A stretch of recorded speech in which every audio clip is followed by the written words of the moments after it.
Bismillahirrahmanirrahim. Assalamualaikum warahmatullahi wabarakatuh. Alhamdulillah, selamat datang di channel Gria Properti Syariah. Dan saya ucapkan terima kasih banyak kepada Bapak Ibu sekalian yang sudah mengunjungi channel ini. Pada kesempatan ini, saya akan sharing terkait properti dengan konsep murni KPR Syariah, di mana kebanyakan masyarakat masih menganggap KPR Syariah itu adalah bank syariah. Nah, sebelumnya apakah Bapak Ibu sudah pernah mendapatkan informasi terkait konsep murni KPR Syariah? Jika belum, wajib tonton video ini sampai tuntas, jangan di skip dan dipelajari agar lebih paham dan bisa untuk menambah wawasan terkait KPR Syariah. Mari sama-sama kita hijrah ke properti syariah yang halal dan barokah. Dan alhamdulillah, konsep kita benar-benar murni KPR Syariah, yang insya Allah sesuai dengan syariat jual beli yang dianjurkan oleh Nabi kita, Nabi Muhammad SAW. Nah, saya akan jelaskan 9 hal yang kita sebut ini halal dan barokah. Yang pertama adalah tanpa bank.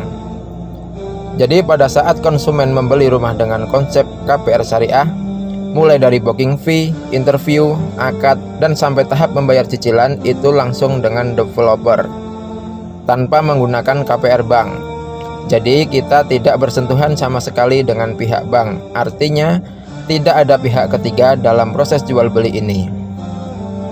Mungkin sampai di sini sudah cukup jelas ya Bapak Ibu sekalian, bahwa konsep KPR Syariah ini adalah murni jual beli, bukan sewa beli. Kemudian kita lanjut, yang kedua adalah tanpa riba. Pada poin kedua ini sering salah persepsi atau berbeda pendapat. Maka dari itu saya akan coba jelaskan agar kita semua terhindar dari dosa riba. Amin, Allahumma amin. Jadi ketika konsumen membeli dengan konsep KPR Syariah, kita tentukan dan kita sepakati dulu nilainya dari awal. Dan nilai itulah yang nantinya akan jadi acuan untuk skemanya dengan tenor yang dipilih oleh konsumen. Nilai yang sudah disepakati akan sama sampai lunas, tidak akan ada perubahan berkurang maupun berlebih. Karena akan jadi riba jika ada perubahan angka saat akad sudah berjalan. Jadi nanti konsumen akan diberikan dua pilihan penawaran yang berbeda. Misalnya harga cash 500 juta, harga KPR Syariah 700 juta dengan tenor 7 tahun. Maka nilai inilah yang akan disepakati sejak awal untuk akad. Pasti di sini akan menimbulkan pertanyaan, kenapa harga cash dan harga KPR berbeda? Nah, di atas ada dua skema yang ditawarkan, harga cash 500 juta dan harga KPR 700 juta. Jika konsumen sudah memilih dengan harga 700 juta, maka 700 juta inilah yang jadi nilai saat akad. Karena konsumen sudah sepakat dengan nilai 700 juta jika dengan konsep KPR Syariah. Jadi kalau saya tanya kira-kira di mana letak ribanya?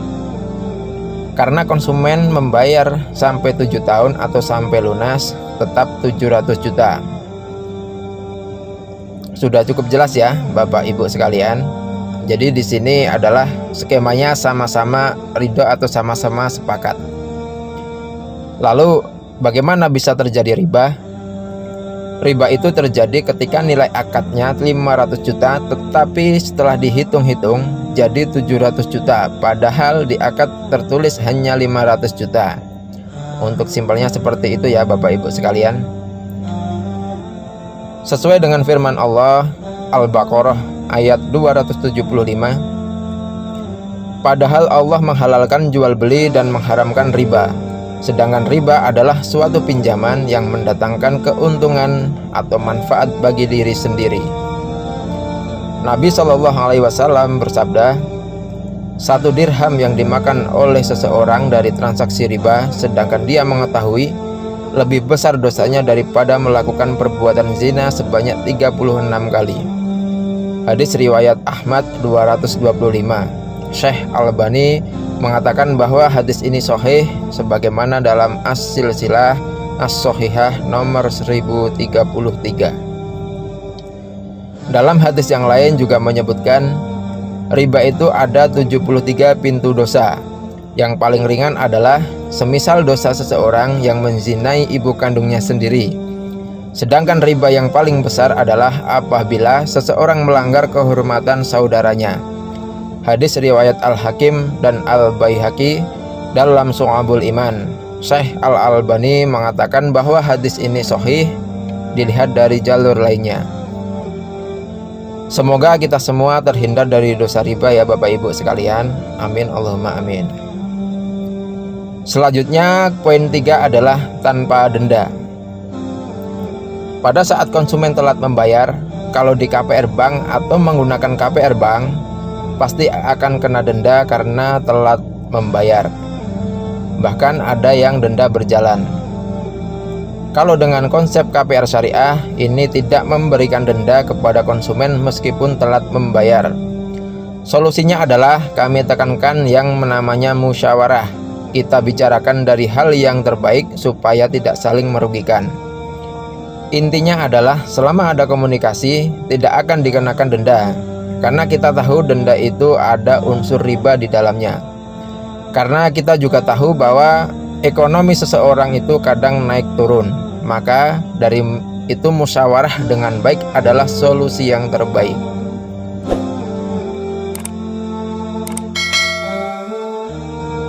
Kemudian yang keempat adalah tanpa sita. Yang dimaksud dengan tanpa sita ini adalah pada saat konsumen sudah tidak mampu membayar dalam kurun waktu 3 bulan berturut-turut, biasanya akan disita oleh pihak bank. Bahkan rumahnya pun dikasih label rumah ini dalam pengawasan bank. Biasanya begitu ya Bapak Ibu sekalian. Kalau dengan konsep murni KPR syariah, tidak akan disita meskipun sudah telat membayar. Kenapa kita tidak boleh menyita? Karena kita tahu bahwa hal seperti ini tidak boleh dilakukan karena rumah tersebut sudah jadi miliknya konsumen.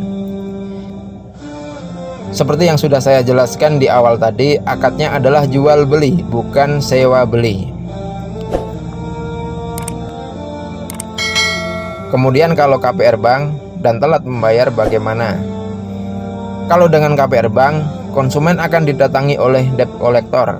Ribut dulu, berantem dulu dengan debt collector, ujung-ujungnya apa? Rumahnya disita, kepercayaan juga hilang, malu sama tetangga. Itu sudah pasti ya Bapak Ibu sekalian jika kita menggunakan KPR Bank. Tapi kalau dengan konsep KPR syariah tidak seperti itu. Sekali lagi kita tekankan untuk menjunjung asas musyawarah. Solusinya adalah kalau sudah tidak mampu membayar, silahkan dikomunikasikan agar kita tahu kendalanya apa. Ketika musyawarah dengan baik, pasti akan ada solusi. Lalu apa solusinya? Mungkin bisa kita take over atau mungkin dijual, pasti akan kami bantu jualkan kembali. Jadi Bapak Ibu sekalian tidak usah khawatir, selama rumah belum terjual masih boleh ditempati sampai rumahnya terjual. Karena hakikatnya rumah tersebut sudah menjadi hak konsumen meskipun masih mengangsur. Karena mengacu pada akad jual beli tadi. Kemudian setelah rumah terjual, utamakan dulu untuk membayar hutang ke developer. Sisanya nanti untuk konsumen. Jadi saya simulasikan seperti ini Bapak Ibu sekalian ya. Misal total nilai angsurannya 700 juta dan konsumen membayar sudah 200 juta ke developer. Berarti sisa hutang ke developer adalah 500 juta. Jika dalam bulan depan rumah terjual 800 juta, maka konsumen membayar sisa hutang ke developer 500 juta dan sisanya untuk konsumen. Jadi intinya adalah kami tidak akan menyita, kita akan musyawarah kalau terjadi hal seperti ini.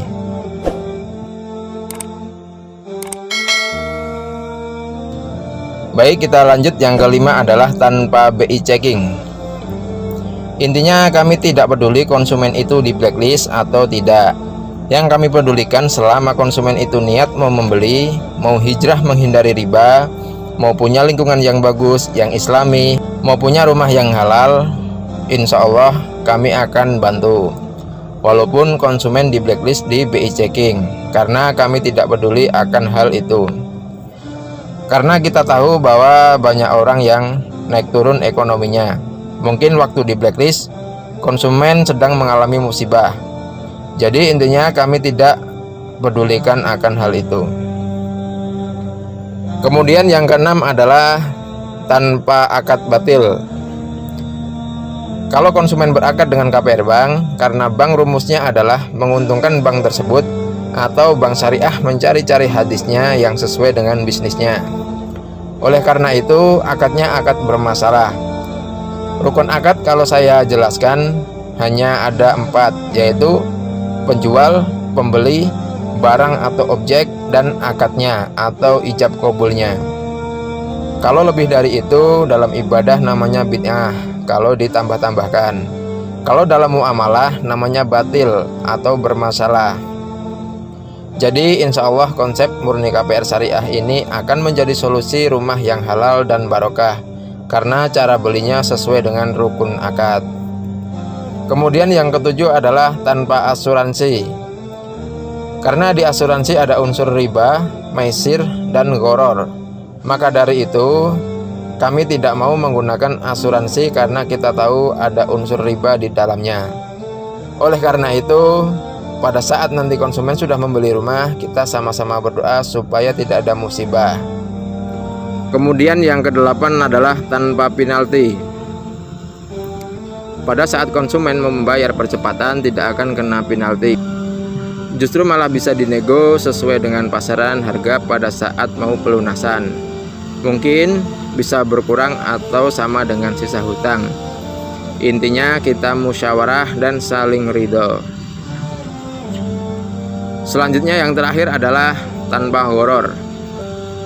Dalam properti syariah, dari mulai akad sampai dengan lunas tidak akan ada penambahan harga atau angsuran, yang merupakan sesuatu yang tidak jelas atau tidak pasti, atau biasa kita sebut dengan gharar, yang diharamkan oleh Allah Subhanahu wa taala.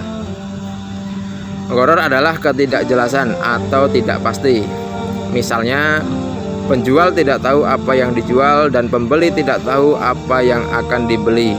Jadi tidak ada kepastian yang jelas dalam jual beli tersebut.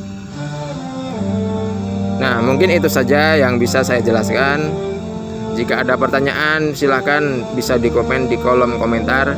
Mari sama-sama kita belajar untuk menghindari riba. Jika video ini bermanfaat, agar channel ini berkembang, sekiranya berkenan untuk like, share, komen, subscribe, dan bunyikan loncengnya agar mendapatkan informasi update seputar properti syariah. Hidup berkah tanpa riba. Salam properti syariah Indonesia.